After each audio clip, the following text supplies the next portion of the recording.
নমস্কার, আমি বলছি হলি কম্পিউটার। দেখা যাচ্ছে পাসপোর্ট করার সময় অনেকের সমস্ত কাগজপত্র থাকার পরও হয়তো নামের অক্ষরে ভুল বা আ বিভিন্ন সামান্য ভুলের কারণে পাসপোর্ট হচ্ছে না।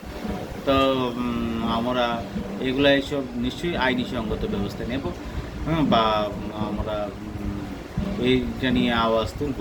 কারণ বিশেষ করে দেখা যাচ্ছে আমার মিসেসের এরকম পাসপোর্টের সমস্যা হয়েছে। এরকম সমস্যা হলে আপনাকে একটা নাম্বার দিচ্ছি 879461 এই নাম্বারে যোগাযোগ করুন।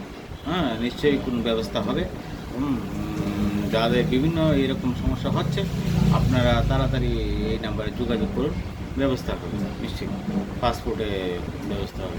কারণ দেখা যাচ্ছে অনেকের ১৫-২০ বছর আগের, ২৫ বছর আগের কাগজ, তারপরেও এরকম সমস্যা দেখা যাচ্ছে। পাসপোর্ট অফিসে সন্দেহ ওরা বাংলাদেশী। আরে বাবা, বাংলাদেশ কীভাবে হবে? আমার কাগজপত্র আছে পুরনো। হয়তো আমার নামে ভুল অক্ষরে ভুল। এইসব কারণে তো আমার পাসপোর্ট বন্ধ করা যাবে না। আপনারা এই নাম্বারে যোগাযোগ করুন, হয়তো কোনো ব্যবস্থা হবে। নমস্কার।